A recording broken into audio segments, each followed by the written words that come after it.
오늘은 일본 여자 싱글 스케이터들의 러츠를 살펴볼 시간이 됐습니다. 이번 영상을 보시기 전에 반드시 지난번에 러시아 여싱의 러츠도 있고 그 다음에 러츠의 기본 원칙 있죠? 요거를 먼저 보시고 그 다음에 러시아 여싱의 러츠를 보시고 그러고 보셔야 돼요. 자, 일단 러시아 여싱의 러츠에서 지난번에 조금 빠뜨렸던 게 셰르바코바의 영상을 20년 영상을 제가 21년 영상으로 착각해가지고 조금 헷갈렸던 부분이 있는데, 셰르바코바 또한 발리에바와 함께 21년부터는 일본 구간에서 스타트를 끊어요. 오른쪽 다리가. 오늘 다룰 선수들이 이렇게 있습니다. 일본 선수들이 안도미키, 아사다마오, 마린 혼다, 카오리 사카모토, 시마다마오, 오카다 메이, 오카 마유코인데, 이 중에서 일본 선수들이 대부분 1번 구간을 쓰지 않아요. 대부분은 1번 구간부터 써서 좀 제대로 된 러츠를 뛰는 선수가 안도미키, 그 다음에 마린혼다예요. 그러니까 오늘 제가 러츠에 대해서 평가를 하는 거는 그 선수의 능력, 재능 무관하고요. 선수의 피지컬 무관해요. 오로지 제가 얘기했던 러츠의 기본 원칙에 얼마나 부합하는가가 판단 기준이거든요. 자, 일단 지난번에 제가 러츠의 기본 원칙에 대해서 이야기했을 때 여기 보면 댓글들이 있거든요. 이 중에 다 비밀 댓글이에요. 비밀 댓글인데 그 중에서 어떤 분이 이제 뭐라고 얘기를 적어놨냐면, 너무 재능러만 넣어둔 거 아니냐, 기초와 기본기를 강조하는 내용이었는데 너무 재능러만 여기 예시를 넣어놓은 것 같아서 좀 적절하지 못한 예시 같다라는 얘기를 했어요. 누군가가. 저는 거기에 대해서 반박하고 싶네요. 김치현이 그 정도 재능러인가요? 저는 아닌 것 같은데. 자, 유튜브에 커튼이 띄우고 힉스를 검색하면 이런 제가 예전에 올렸던 영상이 나오거든요. 그 다음에 다른 분이 올린 쇼트 영상도 있어요. 이 선수가 사실 여러분 이름도 거의 못 들어보셨을 거야, 대부분이. 그야말로 자연스러운 플러츠였어요. 그냥 대놓고 플러츠였던 선수가 거의 정석적인 러츠로 교정이 된 케이스거든요. 그럼 이 선수는 뭔가요, 그러면? 정석적으로 러츠를 제대로 잘 뛰는 게 재능과 관련이 있다 보다 얼마나 제대로 가르치고 제대로 배웠느냐와 더 연관이 있다는 살아있는 증거거든요. 커트닉스는. 이 예시를 가지고 적절하지 못하다 라고 말한다면 그건 좀 비겁한 변명이에요. 이 부분을 제가 분명히 얘기하고 싶고, 그 다음에 다시 돌아가서 오늘 여기서 보면 정상적으로 잘 뛰는 선수도 있어요. 안도미키나 마린혼다는 이 중에서 러츠가 가장 뛰어난 편입니다. 거듭말하지만 러츠의 기본 원칙을 판단 기준으로 했을 때. 그런데 나머지 선수들은 모두 2, 3번 구간만 쓰는 선수들에 가까워요. 자, 그래서 이 경우에 대해서 제가 조금 보충 설명을 하고 갈게요. 자, 이렇게 사람이 있다고 칩시다. 그러면 제가 지난번에 1번 구간이라는 건 인중립이라고 얘기했죠. 그런데 그 인중립이 몸의 왼쪽에서부터 시작해서 이렇게 돼야지 이게 의미가 있어요. 그러니까 1번 구간이라는 게 몸의 왼쪽에서부터 시작해서 몸의 오른쪽까지 가서 2번을 거쳐서 이렇게 와서 여기서 토픽이 돼야 되는 거거든요.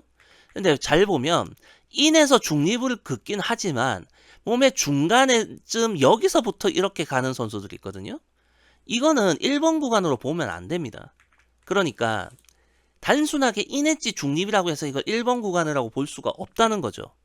엣지의 전환 과정을 제대로 몸의 중심을 사이에 두고 왼쪽 오른쪽으로 왔다 갔다 하면서 인 중립 아웃 중립 인이 되는 건데, 그냥 얄팍하게 요렇게 되는 거는 1번 구간을 넣었다고 표현하면 안 될 것 같아요. 자, 그리고 2, 3번 구간만 뛴다라는 것은 무슨 의미입니까? 제가 지난번에도 설명했지만 토픽이 빨라야 되죠.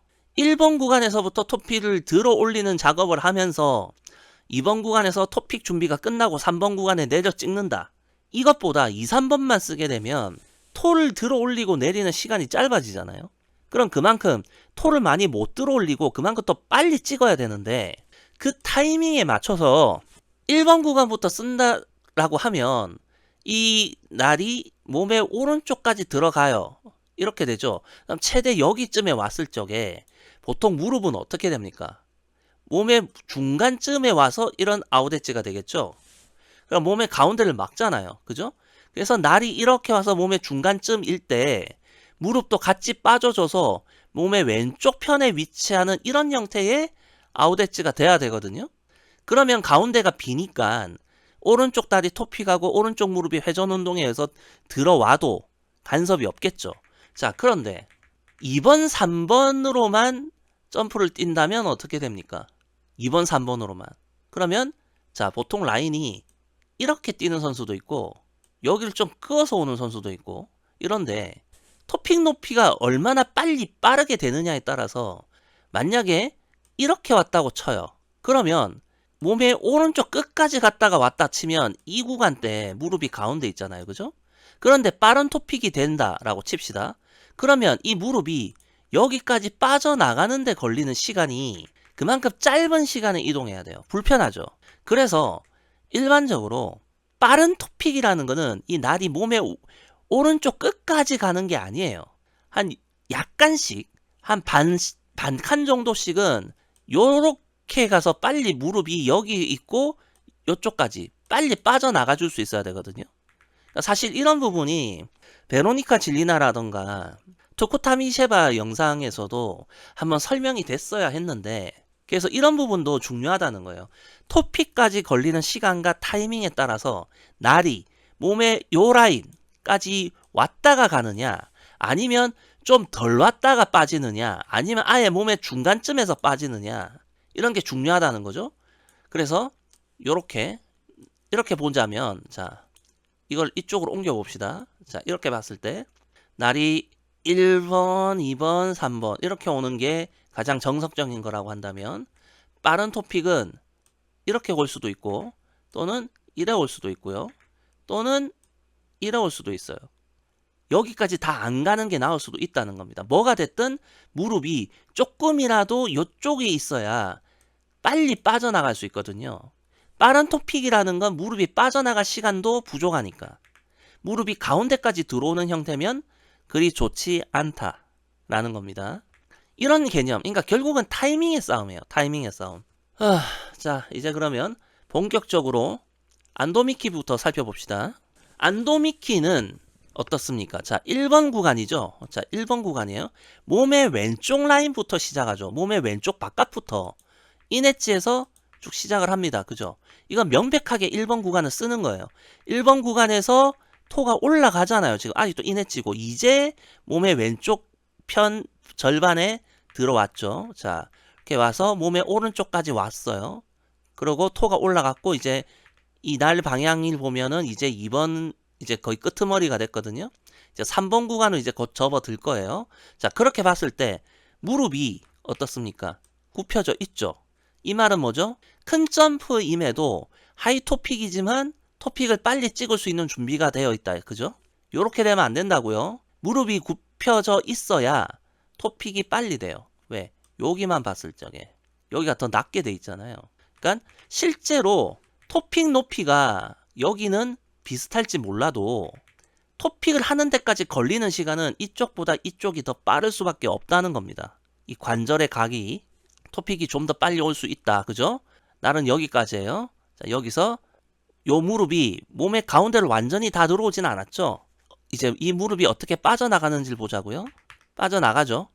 빠져나가서 이렇게 토픽이 됐어요. 자, 이 모습을 보면 좀 뭐라고 할까? 이 날이 좀 빨리 많이 빠져나간 것처럼 보일 수도 있는데 우리가 이제 주의해야 될 게 우리는 이렇게 보고 있지만 실상 이 선수는 이렇게 가고 있거든요.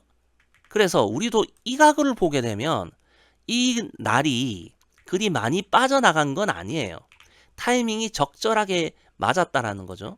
그래서 이렇게 적절하게 6시로 빠졌습니다. 뭐 7시로 가면 더 좋았겠지만 자, 그러니까 지금 안도미키의 러츠를 보면 제가 말해왔던 러츠의 원칙에 거진다 맞아요. 거진다. 좀 아쉬운 건 뭐냐면 여기서 날이 빠져나가는 방향이 좀 많이 나간다? 좀 빨리 나간다? 그 정도. 조금은 완만하게 나갔으면 더 좋았을 텐데 그리고 좀 더 7시로 갔으면 좋았겠지만 어찌됐던 오늘 살펴볼 일본 선수 중에서 러츠의 메커니즘적인 부분만 본다면 거의 첫 번째, 두 번째 정도 가는 선수예요. 일단 안도미키 편은 이렇게 간단하게 끝내겠습니다. 두 번째 마린 혼다예요. 아사다마오를 건너뛰고 마린 혼다부터 하겠습니다. 마린 혼다를 보면서 제가 이번에 연기를 얼핏 봤는데 이 아이의 동작이나 자세 등이 굉장히 희한하게 미셸 칸을 떠올리게 해요. 묘하게 미셸 칸이 할 법한 동작, 자세, 포즈 등이 자꾸 보여요. 이 아이한테서.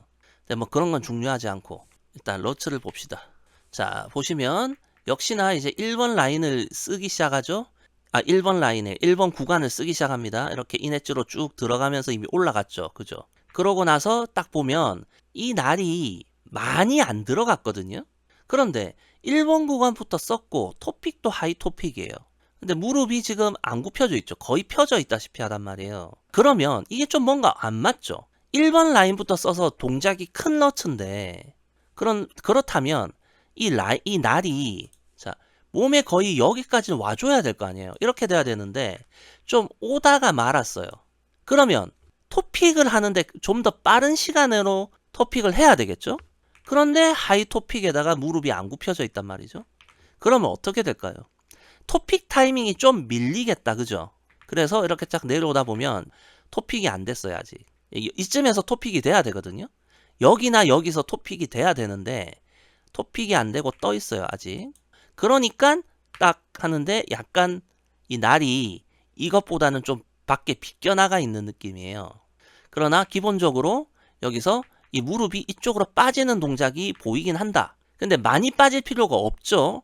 왜냐면 여기까지 갔다가 오는 거면 무릎이 여기에서 여기까지 빠져야 되는데 지금 그 상황이 아니라 가다가 이 정도에서 나오는 거니까 무릎도 가운데까지 다 안 들어가고 이 정도에서 요 정도만 빠지면 된단 말이에요. 그래서 무릎이 많이 빠질 필요가 없는 상황이에요. 즉 이런 경우면 토픽 높이가 좀 낮았어야죠. 최대 여기까지 갔는데 한 이 정도였으면 밸런스가 맞거든요. 근데 지금 이렇게 가니까 안 맞는 거예요. 타이밍이. 어찌됐던 그렇고 자 여기서 좀 느린 화면도 좀 보고 갑시다. 1번 구간, 2번 구간 2번 구간에서 좀 빨리 탁 뺐어요. 그러면서 이게 늦어요. 그러면서 딱 보니까 네 날이 약간 나갔죠. 지금 보면 날이 이렇게 있는데 토픽은 여기잖아요. 그죠? 그럼 이 날이 약간 이 정도에 있어야 되는데 한 몇 센치 더 밖으로 나갔습니다. 물론 아웃엣지 판정받는데 문제가 없어요. 자 그런데 이게 2016년 주니어 그랑프리거든요. 그럼 같은 시즌에 바로 2017년 주니어 월드를 보면 좀 상황이 더 나아요. 1번 구간부터 쓸 줄 안다는 건 아까도 말했죠. 그죠? 올라가잖아요. 그죠? 자, 여기까지는 이거 받고 이제 좀 화질을 위해서 느린 화면으로 가서 1번 구간을 썼던 건 앞에 봤습니다. 앞에 봤던 점프예요. 느린 화면의 앞부분이 잘려서 1번 구간 쓴다는 걸 제대로 보여드릴 수는 없지만 자, 여기서 잘 보면 미묘하게 이 날이 있잖아요. 자, 최대로 들어갔을 때 더 많이 누워 있잖아요. 이거는 몸에 좀 더 여기까지 간 것 같거든요. 이때하고 다르게 이거하고는 좀 다른 것 같단 말이지. 제 느낌에는 미묘하게. 그런데 뭐 이건 중요하진 않습니다. 어찌됐든 자 여기서 내려오는 토픽 타이밍이 이 앞에 2016년 그러니까 좀 몇 달 앞이겠죠. 2016년 주니어 그랑프리 때보다 토픽 속도가 빠르게 되는지 몰라도 한결 균형이 맞아요. 지금 이 경우는 몸이 돌아가 있죠. 점프가 이 방향으로 뛰는데 지금 몸은 여기를 보고 있잖아요. 그죠? 자, 그런데 이 경우는 점프가 이 방향인데 몸도 이 방향을 보고 있어요. 이 방향을 보고 있는 거 보면 회전이 덜 됐죠. 회전이 덜 됐다는 건 토픽이 좀 더 빨랐다라고 해석을 할 수 있거든요. 그래서 주니어 그랑프리 때에 비해서 자, 여기 최대로 들어갔을 때 이거를 비교해 보면 이쪽이 더 누워 있는 것처럼 저는 보이는데 참 이게 이렇게만 보면 애매하네요. 그리고 이게 좀 더 제가 좀 너무 오버했나? 어쨌든 지금 여기 주니어 그랑프리 때는 어땠냐면 날이 최대한 이렇게 갔다가 빨리 이렇게 나왔어요. 그런데 지금 이 주니어 월드 같은 경우는 좀 이래 갔다가 여기를 끌고 나오거든요. 약간 그런 차이가 있네요. 그래서 어찌됐던 토픽이 내려왔을 적에 날이 덜 나갔어요. 그 몇 센치 차이로 나간 부분이. 그러니까 지금 2016년 그랑프리 같으면 이상 지금은 날이 여기인데 약간 여기 있었거든요. 2016년 그랑프리는. 그러니까 요 정도 차이가 약간 있다. 그래서 제가 말하고 싶은 건 주니어 월드 때 지금 요 보고 있는 이 러츠가 좀 더 제가 말하는 원칙에 가깝다. 요렇게 말하고 싶어요. 그 별거 아닌 차이지만 7시로 도약이 잘 됐고요. 이렇게 두 번째 마린 혼다까지는 비교적 러츠가 제가 말하던 원칙을 비교적 많이 잘 따라준 편입니다. 마린 혼다 편 여기까지. 자, 이제 문제의 아사다마오예요. 아사다마오는 여러분들이 다 아시다시피 플러츠의 대명사죠. 사실 지금 미리 말씀드리지만 아사다마오는요, 제가 하지 말란 거 전부 다 해요. 제가 하라는 거 하나도 안 합니다. 그래서 어떻게 표현할 수 있느냐? 플러츠의 화신, 살아있는 플러츠, 뭐 그렇게 볼 수 있습니다. 혼이 담긴 플러츠, 뭐 이렇게 표현할 수 있거든요. 그리고 아사다마오 다음에는 카오리 사카모토를 볼 거예요. 완벽한 플러츠 선수끼리 묶어서. 자, 이거는 2008년 고양 4대륙입니다. 자, 아사다마오의 이 라인을 그어가는 걸 한번 먼저 보자고요. 이것이 이제 단독 러츠인가 그럴 건데, 자, 보시면 여기서부터 쭉 가다가 바로 들어가죠. 2번입니다. 1번 구간 없는 거예요. 자, 1번 구간이 없다는 건 뭐예요? 2, 3번 구간에 토픽을 들어 올렸다 찍어야죠. 그러면 하이 토픽이 말이 되겠어요? 상황적으로. 자, 일단 1번 구간 안 썼어요. 그죠? 자, 2, 3번 구간. 그럼 2, 3번 구간에서 끝내려면 이렇게 하면 되겠습니까? 안 되겠죠. 설사 높게 든다 해도 이렇게 해야 되고, 가장 이상적인 건 애초에 높게 안 들어야 돼요. 이 정도가 돼야 되거든요. 그러나 아사다마오는 어떻게 합니까? 네, 쳐들죠. 무릎도 안 굽혀져 있죠. 토픽 시간 오래 걸리겠다, 그죠? 자, 일반적으로 2, 3번 구간만 쓴다고 하면 여기서 이렇게 올라가죠? 네, 여기서 토픽이 돼야 돼요. 토픽이 돼야 되는 시점에 지금 정점에 가깝게 올라가 있죠. 그러고 라인이 이렇게 길게 아웃 엣지를 길게 그려놓고 인엣지로 바뀌었죠. 이게 뭐냐면 바로 5번까지 가서 토픽이 된 거예요. 1번 없이 2, 3, 4, 5로 간 거예요. 그러니까 1, 2, 3을 해도 4번까지 가서 토픽이 될 정도로 타이밍이 늦는데 1번 구간조차 없으니까 2, 3, 4, 5가 되는 거예요. 그럼 플러츠지 뭐 어떡하라고. 자, 이거 지금 현재 사이드 장면이라서 더 안 보일 텐데, 이거는 같은 대회의 풀인데 이거 지금 플립이거든요. 근데 제가 왜 플립을 지금 보여드릴까요? 분명히 여기서 턴을 하고 있죠. 그럼 이거는 플립인데 왜 러츠를 설명하는데 플립을 보여주고 있을까? 간단합니다. 턴한 장면 그 이후부터가 이 아이는 플립이든 러츠든 동작이 똑같아요. 완벽히 똑같기 때문에 플립을 보여주면서 러츠를 설명해도 될 정도예요. 자, 어떻게 합니까? 자, 왔어요. 오른쪽 날이 몸의 오른쪽 끝까지 다 왔죠. 그죠? 그러면 그나마 시간을 찔끔 벌었네요. 자, 다른 선수들이 날이 이렇게 요 세 개의 선이 이걸로 왔다고 칩시다. 이렇게 오는 것보다는 좀 더 시간을 벌 거 아니에요. 조금이라도. 그죠? 자, 그런데 이제 요렇게 올 거예요. 자, 이렇게 왔어요. 자, 보통의 빠른 토픽은 여기서 지금 토픽이 돼야 돼요. 이렇게 왔으니까 여기서 토픽이 돼야 되거든요. 그런데 잘 보면 무릎이 안 빠져요. 무릎이 빠지는 동작이 없고 그냥 아웃 엣지로 여기서 이렇게 가버립니다. 자, 토픽 안 되죠? 무릎이 몸 안에 들어와 있으니까 안 되는 거예요. 그리고 지금 몸이 너무 이쪽에 따라가요. 이렇게 총체적 난국인데 날이 이렇게 올 때 몸은 이렇게 와야 되거든요. 근데 이게 지금 현재 몸이 이걸 따라가. 자, 여기서 이렇게 오는데 지금 몸이 계속 이쪽으로 가죠. 이쪽으로. 몸이 따라가잖아요. 그럼 무릎이 어떻게 빠져? 그러니까 이거는 지금 화면상에서는 무릎이 이쪽으로 이동을 하지만 무릎이 빠져준 게 아니에요. 몸이 따라가는 상황이기 때문에. 즉 뭐냐면 이 상황에서는 우리가 지금 이 점프가 이 방향으로 오는 것 같지만 실상은 점프의 방향이 이 방향이에요.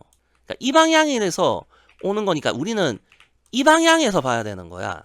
우리가 보는 관점은. 그렇게 봤을 때 무릎이 안 빠져요. 무릎이 안 빠지니까 날이 완전히 나갈 때까지 토픽을 못해. 이미 인으로 거의 바뀌고 나서 토가 내려오기 시작해요. 자, 어때요? 이렇게까지 기울어 있는데 어떻게 토픽을 빨리 합니까? 무슨 말인지 알겠죠? 그러니까 이 무릎이 나가주려면 날이 몸에 이만큼이나 나가줘야 된다는 얘기야. 그때까지 토픽을 못해. 그리고 몸도 이쪽으로 기울었죠? 그러니까 제가 말했던 러츠를 뛸 때 이렇게 해야 돼가 하나도 안 되는 거예요. 하지 말라는 거 전부 다 하고 하라는 거 하나도 안 해요. 그렇기 때문에 뭐다? 네, 플러츠의 화신. 내가 플러츠고 플러츠가 나인 무라일체의 경지. 이해되셨죠? 제가 2008년 9년쯤에 아사다마오의 이 플러츠를 보면서 제가 무슨 글들을 적었냐면 블로그에 첫째, 러츠를 고치려면 플립도 고쳐야 된다라고 했어요. 왜 그랬을까요? 그때는 제가 지금같이 개념이 정리된 상태가 아니라서 설명을 조리 있게는 못했는데 간단합니다. 러츠와 플립은요, 거울 속의 나예요. 여러분들이 거울 앞에 딱 서요. 그러면 거울 속의 내가 나보다 작나요? 나보다 큰가요? 같죠? 뚱뚱한가요? 마른가요? 다 자기만큼이거든요. 내가 뚱뚱하면 거울도 뚱뚱하고 거울 속의 모습이 마르면 나도 마른 거예요. 그럼 거울과 나의 차이는 뭐가 다릅니까? 좌우 반전이죠. 그래서 러츠와 플립은 좌우가 반전된 점프이지만 크기는 같다는 거예요. 그런데 잘 봐요.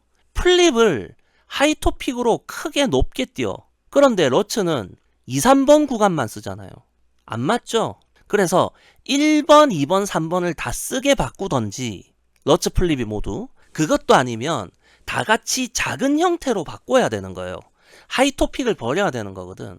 그래서 제가 플립도 러츠와 함께 같이 고쳐야 러츠를 고칠 수 있다고 제가 2008년, 2009년부터 블로그에 얘기를 했고 당시에 그래도 한국에 좀 있던 아사다마오 팬들이 제 블로그에 와가지고 멀쩡한 플립을 왜 건드냐 라고 저를 욕했고요. 심지어 김연아 팬들도 저한테 굳이 플립을 왜 건드려?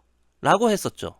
그러나 결과는 제가 옳았다는 걸 보여줍니다. 일단 이거는 2010년인데 2010년이면 이미 타라소바 밑에서 러츠 교정을 좀 시도해 본 이후의 시기거든요. 그럼 어떻게 되느냐. 자, 플립인데도 토픽 높이가 약간 낮아요.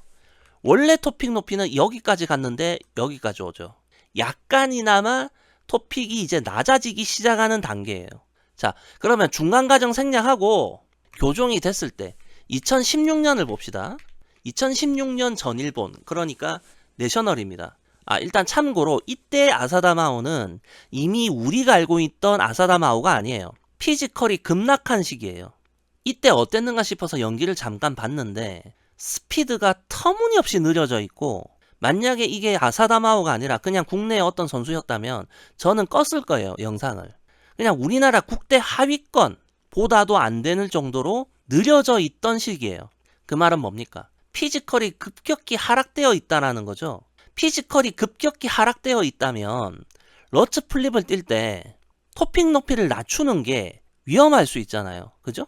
도약력을 100% 못 낼 테니까. 그런데 문제는 이 아이가 러츠에서는 결국 1번 구간부터 해서 쓰는 그런 도약 방식을 익혀내지 못했어요. 그러니까 2, 3번밖에 안 되니까 토픽 높이를 낮춰야 돼. 자, 그럼 어떻게 됐을까? 자, 플립입니다. 플립. 네, 토픽 높이 낮아졌죠. 어때요? 자, 원래 토픽 높이, 그 다음에 아까 2010년, 지금은 이렇죠. 1단, 2단, 3단. 토픽 높이가 낮아졌어요. 이렇게. 여기보다, 이 힙 높이보다도 낮아졌죠? 이해되셨어요? 자, 이렇게 낮춰서 플립을 띄웠습니다. 왜 이렇게 했을까요, 아사다마오가? 피지컬도 하락했는데, 왜 토픽 높이를 더 낮춰? 러츠를 고치려면 어쩔 수 없다고요, 이게. 이엔을 보세요. 플립을 고치니까 러츠도 같이 토픽 높이가 낮아져야 되잖아. 근데 플립은 완전히 낮은 토픽인데 이엔이 러츠는 왔다 갔다 하거든. 그러니까 걔가 지금 밸런스를 잡는 게 생각보다 쉽지가 않아요. 이엔도. 걔 좀 어설퍼요, 하는 거 보면. 자, 이번에는 러츠입니다. 자, 어때요? 이번 경우도 마찬가지예요.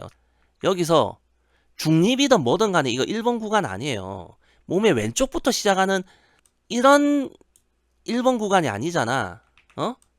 이런 1번 1, 2, 3이 아니잖아요 지금. 그죠? 이건 그냥 2번부터 시작하는 겁니다. 좀 얇게 2번을 시작하고 있어요. 자, 그리고 2번에서 토를 들었어요. 그런데 토가 낮죠 이제. 높게 못 들어요. 근데 여기서도 좀 아쉬운 게 무릎을 좀 더 굽혀주는 형태로 낮은 토픽이면 토픽이 더 빠를 텐데 아쉬워요. 자, 그 다음에 아사다마오가 원래 어땠어요? 무릎이 못 빠졌죠. 지금 보면 무릎이 빠집니다. 이렇게 무릎이 빠져주는 동작이 나와요. 무릎이 빠져요. 무릎을 왼쪽으로 빼주는 동작도 나왔어요. 자, 그 다음 이게 낮은 토픽인 만큼 이 날이 몸의 왼쪽 오른쪽 끝까지 안 갔어요. 그렇다는 말은 이 무릎이 몸의 완전히 가운데를 막지도 않았다라는 거고, 그러면은 조금만 빠져도 오른쪽 무릎이 들어올 공간이 생긴다는 거죠. 그러니까 이렇게 무릎이 빠져주니까 날이 약간 가운데서 왼쪽 편으로 좀 빠져줬어도 아웃 엣지가 유지가 되고 있는 거예요. 무릎이 빠져주니까. 무슨 말인지 알겠죠? 제가 왜 아사다마오의 이 얘기를 굳이 하냐면 우리나라 선수들 중에 토픽 높이만 가지고 들었다 놨다 하면 엣지 교정이 되는 줄 아는 사람들이 있어요. 진짜 병신이에요. 그렇게 생각하면. 아시겠죠? 나머지가 어느 정도 받쳐줘야 토픽 높이 조절 가지고 타이밍 약간 잡아서 교정이 되는 거지, 토픽 높이 들었다 낮췄다 하는 것만으로 되는 게 아니에요. 나머지가 어느 정도 받쳐줘야 돼. 아시겠죠? 어찌됐든 아사다마오는 이렇게 조절을 했고, 예전 같았으면 완전 1로 가는 5시 방향의 도약이지만 6시 정도로는 오는 꽤 괜찮게 교정이 된 겁니다. 그러니까 이런 교정이 아사다마오가 2008년 9년에 됐으면 김연아가 좀 까탈스러웠을 거예요. 아사다마오 상대하는 게. 그런데 김연아는 이미 은퇴한 지 시간이 다 됐고 아사다마오는 힘 다 빠진 할매가 돼갖고 교정이 됐네요. 뭐 같죠? 사람의 인생이라는 게. 자, 그러면 이번에는 사카모토 카오리를 잠깐만 얘기하고 갈게요. 자, 먼저 이 느린 화면에서는 이 앞부분 동작이 빠져 있으니까 먼저 점프 뛰는 장면을 잠깐 보면, 자, 여기서도 보시면 이것 때문에 진짜 이 로고 때문에 뭘 보지를 못해. 여기도 아까 아사다마오도 마찬가지입니다. 1번 구간 없어요. 그냥 2번부터 시작한다고 봐야 돼요. 근데 굉장히 토를 낮게 들죠. 여기까지 보시고 느린 화면으로 갑니다. 굉장히 낮게 들어요. 그죠? 굉장히 낮게 들기 때문에 여기서 이 정도면 토픽이 돼야 되거든요. 낮게 들어서 빠른 토픽으로 트리플 러츠를 뛰겠다고 하면 지금 이게 토픽이 돼야 되는 시점이에요. 근데 한참이 지나도 토픽을 안 해요. 보면 토픽 안 하고 있거든요. 그러다가 날이 완전히 몸 바깥으로 나와가지고 더 이상 아웃 엣지가 유지가 안 되면서 이 날이 체인지가 돼요. 엣지가 체인지가 되고, 그러니까 엣지가 전환이 되는데 이때 날을 또 눕혀요. 그럼 왜 이럴까? 다시 여기서 지금 방금 여기서 엣지가 얕은 아웃 엣지다가 한번 딥 아웃 엣지가 되잖아요. 이 시점이 원래 토픽이 돼야 되는 시점이거든. 이때 토픽을 하면 3회전 못 뛰는 거예요. 카오리 사카모토의 도약력, 피지컬, 회전 속도에 여기서 그냥 토를 꼭 찍어버리면 3회전이 안 되는 거지. 그러니까 날이 나갈 때까지 있다가 회전 운동 시작하고, 그러면서 당연히 이 토픽하는 이 오른쪽 날도 눕혀지죠. 토를 찍는 게 아니라 다시 살짝 들어 올렸다가 눕혀요. 눕힌다는 건 뭡니까? 선회전을 먹겠다는 거지. 그렇게 해서 뜬 거예요. 그렇게 안 하면 이 점프가 3회전이 되겠습니까? 지금 이 꼬라지를 봤을 때. 아시겠죠? 얘가 아웃 엣지로 도약하기 위해서는 그 정도로 낮은 토픽이 필요했는데 그랬다가는 3회전이 안 되니까 이 지랄병을 하는 거죠. 여기까지가 바로 롱엣지인 선수를 이제 다룬 겁니다. 잘 보세요. 안도미키 마리논다 아웃 엣지 구사, 아사다마오 카오리 사카모토 플러츠. 아시겠죠? 자, 그러면 시마다마오 오카다메이 오카 마유코는 어떨까? 이제 다시 시작하겠습니다. 시마다마오부터는 이제 어떤 시대냐? 러시아 선수들이 뛰던 굉장히 낮고 회전각 많이 먹으면서 빠른 회전 속도로 작은 트리플을 뛰는 선수들이에요. 지금 남아있는 이 3명이 시마다마오, 오카다메이, 오카마요코. 코치는 다를지 몰라도 뛰는 유형은 거의 같습니다. 자, 아까도 말했지만 자, 여기서 살짝 얕은 인엣지인데 1번 구간 아니에요. 1번 구간이라고 할 수 없어요. 아시겠죠? 이게 1번 구간으로 오는 거라고 한다면 날이 여기가 아니라 여기서부터 이렇게 와야 돼요. 그런데 이거는 그냥 2번, 3번만 쓴다 생각하세요. 안 올라갔잖아요, 지금. 자, 이제 올라가요. 그죠? 얕은 아웃이에요. 그런데 보면 이 날이 몸에 완전히 여기까지는 안 들어갔거든요. 그러면 진짜 빨리 찍어야 돼요. 왜냐면 그리고 이 날이 빠져나가는 각도 이렇게 나가느냐 아니면 이렇게 나가느냐가 다를 거 아니에요. 자, 그럼 시마다마는 어떻게 되느냐? 날이 빨리 확 나가죠. 여기서 이렇게 나가버려요. 자, 그러면 꽤나 빠르게 토픽을 빨리 했는데 시마다마오는 그럼에도 불구하고 날이 약간 빠져나간 상태에서 뛰고 있죠. 물론 아웃 엣지가 유지된 거는 무릎이 빠져주긴 했어요. 이해됐죠? 근데 이 날이 지금 여기가 아니라 한 요쯤에 있어야지 좋은 거거든. 지금 이쪽으로 점프를 뛰니까. 그래서 조금 아쉽습니다. 낮고 빠른 토픽이라고 했을 때 제가 뭐 시마다마오 잘한다는 거 모르겠어요, 내가? 국내에서 받아들이기 전에 22년도부터 내가 주구장창 얘기했죠. 특별한 레벨의 스케이터다 라고. 제가 정말 일본 선수한테 이 정도로 내가 찬사를 많이 보낸 그런 선수가 없거든요. 그러나 러츠만 본다면 이 아이의 러츠는 안도미키나 마린 혼다보다도 떨어져요. 자, 잘 보세요. 2번, 3번만 가지고 점프를 뛴다는 게 무슨 의미입니까? 아까도 얘기했지만 점프가 동작이 짧고 간결해야 돼요. 그런데 이 아이는 우리는 이미 알고 있어요. 이 아이가 쿼드러츠도 해보려고 해봤다는 거. 제가 몇 년 전부터도 얘기했어요. 이 아이는 낮고 빠른 토픽을 쓰는 선수기 때문에 쿼드로 전환이 힘들 거다. 제가 여러 번 얘기했거든요. 1번 구간부터 쓰면서 트루소바처럼 작은 트리플 점프는 이렇게 짧게 가되 큰 쿼드러츠는 큰 라인을 그려줄 줄 아는, 그렇게 점프의 사이즈에 따라서 몸의 동작의 크기도 달리할 수 있는 응용력, 그게 시마다마오에게는 없어요. 이게 시마다마오의 결정적인 결점이에요. 단점. 그거를 단적으로 볼 수 있는 게 뭐냐? 이 아이는 쿼드러츠가 아니라 제가 전에도 역시나 여러 번 얘기했던 건데 쿼드토를 뛰는데 동작이 작아요. 트리플에 맞는 동작으로 쿼드토를 뛰어요. 자, 뭐 쿼드토까지는 그렇다 칩시다. 트리플 악셀이야 0.6초도 안 되어도 뛸 수 있는 점프가 되었기 때문에 그렇다 치자고요. 그런데 쿼드러츠를 뛰겠다는 애가 이것보다도 동작이 크게 다르지를 않아요. 작은 동작으로 큰 힘을 어떻게 냅니까? 일정 이상. 즉 뭐냐, 이 아이는 여자 싱글이잖아요. 러츠를 뛰는데 자기 힘의 100%를 낼 줄을 몰라요. 그렇다는 건 쿼드러츠로 넘어가기가 굉장히 힘들 거다라는 것이고, 제가 이런 얘기를 왜 하느냐. 남자 싱글은요, 작고 간결하게 쿼드러츠 뛸 수 있어요. 왜? 남녀의 어쩔 수 없는 피지컬의 차이가 있거든요. 그런데 짧고 간결하게 해서 쿼드러츠를 뛸 수 있다고 하더라도 그 다음에 뭐가 문제냐? 그 쿼드 횟수를 늘려나가는 데가 문제가 되는 거예요. 또는 안정감, 성공률 이런 데서 생기는 거거든요.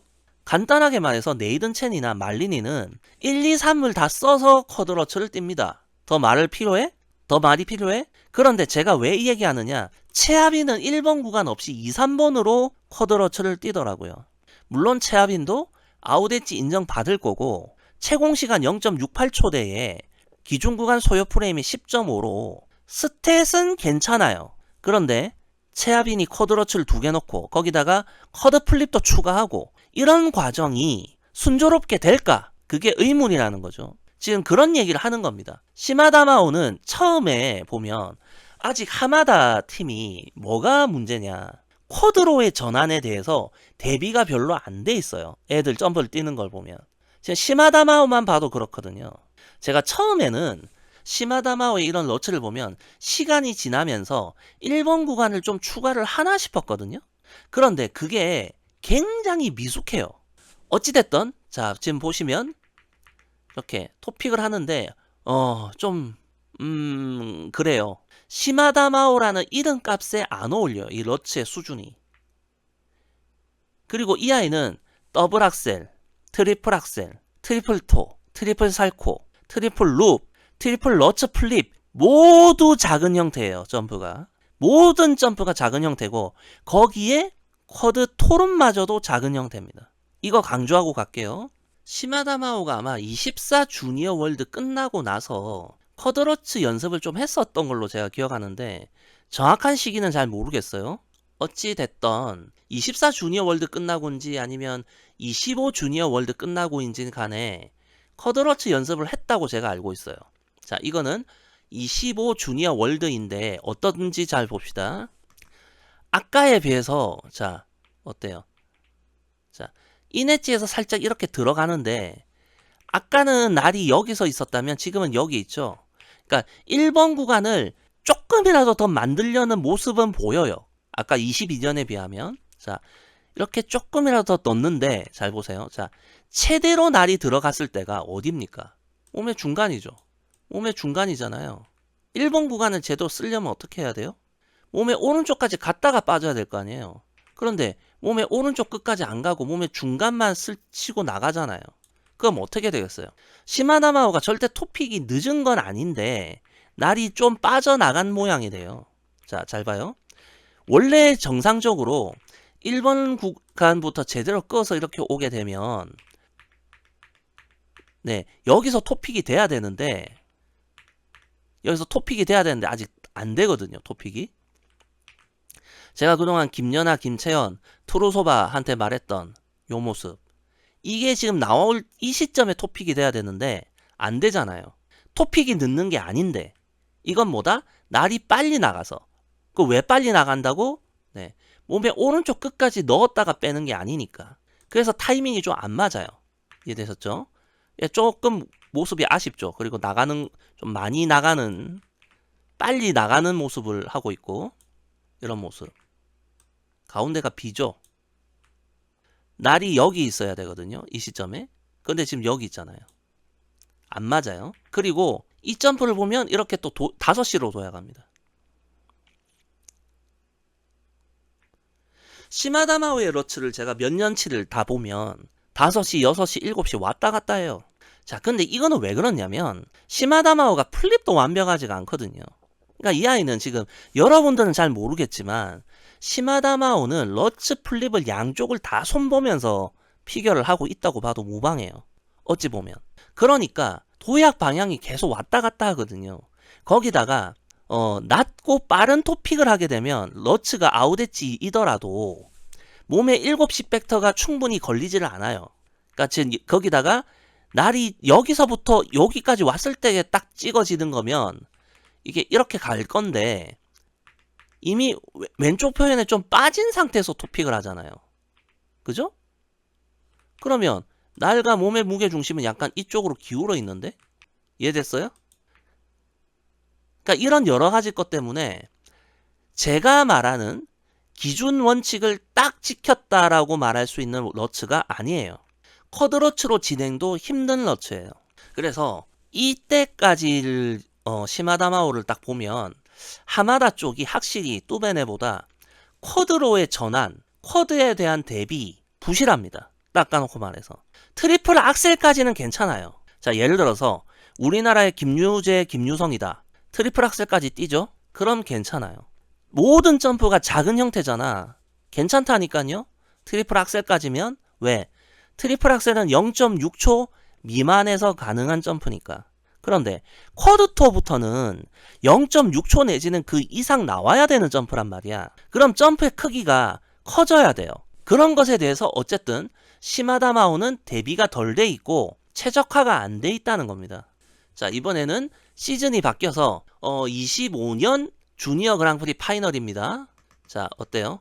자, 이거 정면인데 자, 여기서도 보면 자, 이제 1번 구간을 쓸 듯 말 듯 하다가 바로 2번으로 가버리거든요. 자, 인해서 들기 시작했지만 어쨌든 아주 짧은 1번이라고 해둡시다. 온전하게 제대로 된 1번, 2번, 3번을 그리는 건 아니에요.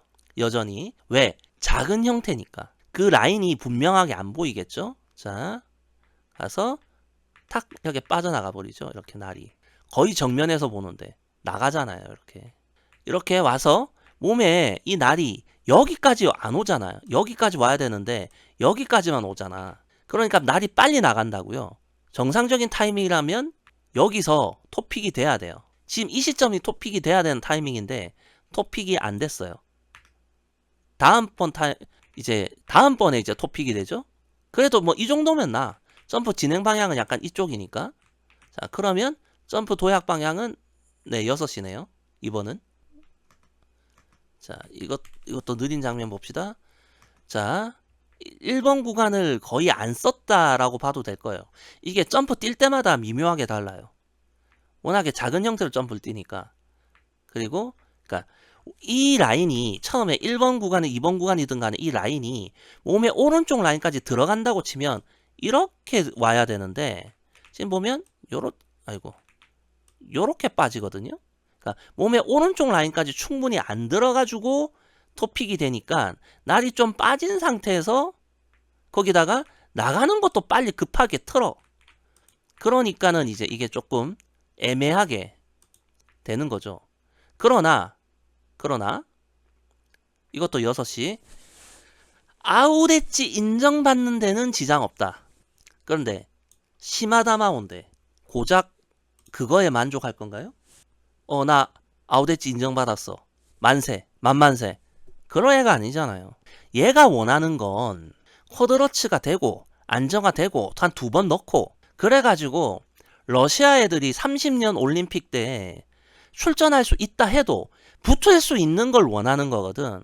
그런데 점프가 모두 작아. 어떡할 건데요, 이거? 물론 우리나라 선수들을 생각하면 진짜 배부른 고민일 수도 있어요. 배부른 걱정? 그럴 수도 있겠지만 어찌됐든지 간에 기본 원칙대로 안 했기 때문에 지금 생겨나는 문제인 거죠. 만약에 이 아이가 완벽하게 최대한의 효율을 끌어내서 러츠를 뛸 수 있고 동작도 크게 할 수 있다면 모르잖아요. 쿼드러츠가 될지 안 될지. 그런데 지금 상황이면 안 돼요. 아시겠어요?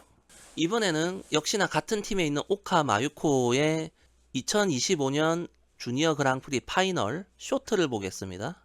이 선수도 당연히 제가 아까도 얘기했지만 1번 구간 거의 안 씁니다. 지금 날을 넣고 여기서부터 시작하니까 그냥 2, 3번이에요. 2, 3번. 이 선수가 1번을 좀 쓰나 싶어서 열심히 봤는데 그렇게 평가하기에는 문제가 있어요.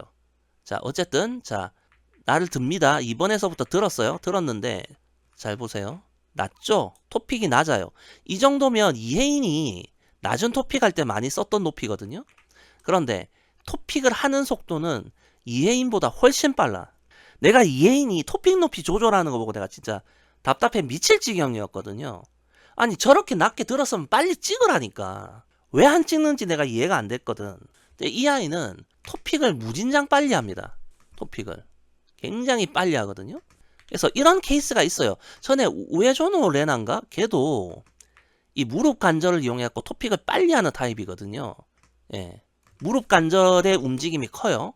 그래서 토의 높이에 비해서 빨리 찍습니다. 그리고 이 아이도 보면 몸에 완전히 오른쪽까지 갔다고 보긴 힘들죠. 아까 시마다마오 케이스처럼. 그러고서 탁 하는데 이 아이도 보면 무릎이 빠져주고요. 최소한 기본 요건이죠. 지난번 러시아 여신 영상에서도 얘기했지만 그러면서 아웃엣지를 만들어서 인정받는 데는 이상이 없다. 그러니까 뭐가 됐든 느린 화면이 아니라 이 실제 점프 장면 한번 잠깐 봅시다. 어때요? 토픽이 굉장히 빠르죠? 그죠? 자, 그리고 이 경우에는 워낙에 빠르기 때문에 거기다가 지금 잘 보시면 날이 얇게 나가잖아요. 시마다마오는 이렇게 나갔는데 그래서 일직선에 놓일 수 있어요. 오카 마유코는.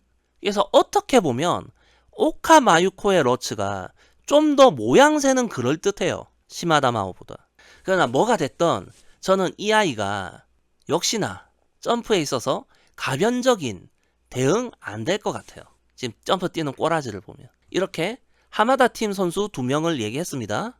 자, 이번에는 오카다메입니다. 얘는 코치가 좀 다르더라고요. 자, 어쨌든 자 보세요. 자, 이 아이도 역시나 마찬가지죠. 1번 구간 없다고 봐야 돼요. 2, 3번에서 드는데 역시나 날이 어디에 있습니까? 최대 몸의 가운데쯤밖에 안 와요. 날이 여기밖에 안 옵니다. 그 말은 뭐예요? 이게 날이 이렇게 나가버리면 시마다마오 꼴 나겠죠. 그러면 얘도 오카 마유코처럼 요렇게 나가야 되겠죠. 그죠? 그리고 무릎이 가운데를 비워놓고 있죠, 이미. 그러니까 무릎을 조금만 빼도 된다는 거예요. 빠른 토픽을 할 때. 그리고 이렇게 자 무릎이 굽혀진 상태에서 이미 몸의 가운데가 아니에요, 날이. 여기도 아니고 이미 여기까지 나와 있거든요. 그러니까 이거는 무조건 빨리 찍어야 돼, 지금. 목숨 걸고 빨리 찍어야 돼요. 물론 그러고 나서 3회전이 될 만큼의 채공 시간과 회전 속도가 나오냐의 문제가 있겠지만, 자, 그리고 지금 점프 진행 방향이 약간 이쪽이기 때문에 날이 많이 나간 게 아니에요, 이 화면처럼. 그러니까 우리가 보는 관점에서 이만큼 벌어졌다고 생각하면 안 돼요. 지금 우리는 이렇게 보고 있지만 실상 점프는 그렇지가 않잖아요. 자, 보면 지금 이쪽으로 흐르잖아요. 점프는 이쪽으로 흘러가는 점프이기 때문에 우리가 이걸 볼 때 이쪽에서 봐야 된다고요. 그러면 날과 토픽 간에는 생각만큼 벌어져 있지 않을 거다라는 거죠. 이해되셨죠? 그리고 역시나 무릎이 조금이라도 빠지는 동작을 해줬다. 무릎이. 그죠? 아웃엣지 유지됐고요. 발목은 거의 안 꺾였고, 자 이렇게 떴고, 다음 영상. 이번 경우는 마찬가지. 이건 옆에서 보는 거니까 역시나 2번 구간에서 들어올렸어요. 어때요? 확실히 낮은 토픽이죠. 확실히 낮은 토픽이에요. 시마다마오나 오카 마유코보다 더 확실하게 낮은 토픽이죠. 그죠? 그러고 날이 나가는 것도 굉장히 얇게 나가죠. 얇게 나가잖아요, 이렇게. 그러면 이 낮은 토픽에 빨리 찍는 것으로써 날이 나가기 전에 되겠다. 그죠? 자, 그러면 거의 일직선상에 놓일 수가 있어요, 이 점프가.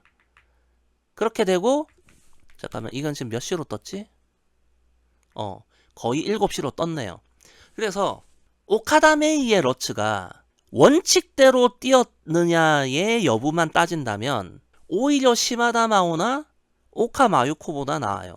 물론 선수가 가지고 있는 재능의 영역의 이야기는 또 별개의 것이지만, 어찌됐든 이렇게 일본 선수들의 러츠들을 다 살펴봤습니다. 다시 정리. 안도미키, 마린 혼다 어땠습니까? 안도미키와 마린 혼다는 1, 2, 3 구간을 모두 써서 비교적 정상적인 러처를 띄었죠. 그 다음 아사다마오와 카오리 사카모토는 그야말로 플러츠죠. 그죠? 특히 아사다마오는 제가 말해왔던 러츠의 기본 원칙을 단 한 가지도 지키지 않았고 모두 어겼어요. 그러다가 선수 말기 때 플립과 러츠의 사이즈를 동기화시키면서 두 개 다 작은 형태의 점프가 되면서 교정에 성공했습니다. 은퇴하기 직전에. 카오리 사카모토는 심판 눈속이기를 열심히 하다가 들통나기 전에 은퇴했어요. 자, 그 다음 시마다마오와 오카 마유코, 하마다 팀의 두 선수인데 1번 영역을 좀 써보려고 뭐 애쓰는 것 같긴 한데 잘 안되고 있다. 그리고 모든 점프가 작은 형태에 가깝다. 따라서 고난이도의 전환, 특히나 쿼드토 이후의 점프들, 트리플 악셀까지는 몰라도 쿼드토부터 쿼드 러츠까지는 꽤 힘들 거다 라는 거. 시마다마오가 쿼드토를 뛰긴 하지만 트리플 악셀 대비했을 때 랜딩률이 확실히 차이가 나죠, 두 가지가. 자, 그 다음에 오카다 메이 같은 경우는 이 선수의 재능이 어느 정도까지인지는 몰라도 오히려 낮은 토픽에 2, 3 구간만 쓰는 선수 치고는 시마다마오나 오카 마유코보다 오히려 더 나을 수도 있다 입니다. 아니지, 오카 마유코도 어찌 보면 시마다마오보다는 나아요. 어찌 보면. 그래서 시마다마오가 여기 있는 선수들 중에서도 가장 뛰어난 선수인 건 맞아요. 분명히. 가장 그 안정된 점프 메커니즘을 갖고 있는 건 맞지만 이 선수가 점프에 대한 눈높이를 쿼드 러츠까지라고 하면 굉장한 결점을 갖고 있어요. 다시 점프 사이즈가 모두 작은 형태로만 뛰는 게 몸에 배어 있고 점프 사이즈에 따라서 몸의 동작을 변화를 줄 아는 그런 응용력이 없다. 아시겠죠? 이것이 바로 현재 하마다 팀이 처해 있는 상황이에요. 그래서 제가 봤을 때는 한 몇 년이 지나야 지금 뚜베네 정도 수준의 어떤 그런 모습이 하마다 팀 선수에게서 보여지지 않을까. 왜냐면 뚜베네가 하면 하마다도 언젠가는 훔쳐 배워가지고 자기 선수에게 적용할지도 모르니까. 이것이 저의 기본적인 어떤 추측이라고 할까요? 이 부분은. 어쨌든 시마다 마오는 현재 뚜베네 쪽에 에이스급 선수보다는 좀 떨어진다. 고난이도로 이제 접근하는 방식에 있어서 응용력이라던가. 사실 하마다 코치의 역량의 문제겠죠, 이거는. 이상 일본 여싱의 러츠에 대해서 대략 얘기했고요. 우리나라 선수들이 이 정도만 됐어도 진짜 좋겠는데 한국 선수 편은 아마도 제가 2번으로 쪼개야 될 것 같아요. 그리고 제가 미리 조금 얘기하면 우리나라 선수들 같은 경우는 오히려 옛날 선수들의 러츠가 괜찮았어요. 제가 깜짝 놀랐던 게 광민정의 러츠가 생각보다 괜찮더라고요. 굉장히 놀랐습니다. 어쨌든 오늘 일본 여자 싱글 러츠는 여기까지 하고 다음번에는 한국 여자 싱글을 러츠로 만나 뵐게요.